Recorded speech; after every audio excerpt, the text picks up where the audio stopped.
So our process of financial planning here at Rogan and Associates is a 5-step process.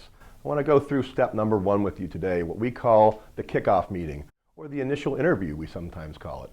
Because in that meeting, we are interviewing you as much as you're interviewing us to see if it's going to be a good fit. What we don't want here is anybody who will say yes to become a client of ours. We want people who are interested in having a financial plan, people who are interested in creating long-term goals and long-term outcomes. There are plenty of other advisors out there willing to make a trade for you, take a shot with you, do something out of the blue for you.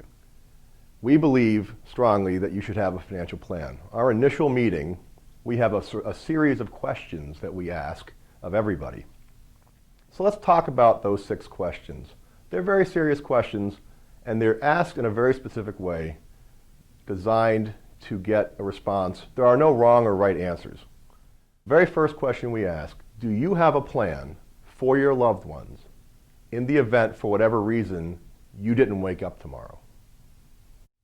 Now, we get varying answers from that, anywhere from no, I don't have a plan, to, well, I think I have some life insurance or I have a will. Those could be part of the answer, but the question is, what is the plan? If you didn't wake up tomorrow, what happens to your spouse and children? If you have a spouse and children, what do they do next? If you have life insurance, what do they do with that money? So part of the initial meeting, we talk about that and try to give you some ideas of what maybe the goal should be. We don't come to conclusions in the first meeting at all. The second question is similar, but it asks, do you have a plan for what would happen to you and your loved ones in case you couldn't work, became disabled long term? What happens to the income replacement? How do we handle that?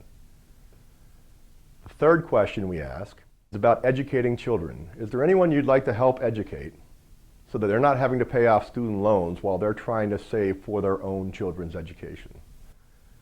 That doesn't necessarily mean children. It could be grandchildren. It could be nieces and nephews or friends. We get to the fourth question, and the order of these is kind of important, but the fourth question is almost what everybody wants to talk about when they first come to see us. So the fourth question we ask you, usually the one that most people come to see us and want to hear about first, is do we have a plan in place so that your money will outlive you? Because as you know, that if you outlive your money, it's just never pleasant. A lot of that is dependent on your cash flow needs, not just now, but in the future. When and if you decide at the age you want to retire, do you have enough money? Well, a lot of that's going to be dependent upon how much money you need each year to live on. There's an old saying, anybody can retire tomorrow if they want to. It just depends on the lifestyle you want to lead. So we spend some time talking about that in the first meeting. We do send you home with a homework package. We'll talk about that at the end of this video that addresses all these needs. So the fifth question we ask you is, do you have a plan in place in case you or a loved one was stricken with a long-term catastrophic illness, a stroke, Parkinson's, Alzheimer's, things like that? The question we want to address is, who is going to provide the care? Where is the care going to be provided? And how are you going to pay for the care? A long-term illness can take a big chunk out of a retirement cash flow. The final question we ask everybody, we jokingly will say sometimes, is it important to you to be remembered fondly? What we mean by that is, do you really have your estate documents in place? Are they up to date? Do you at least have a will, living will, power of attorney, things like that? Do you have a trust? Do you need to have a trust?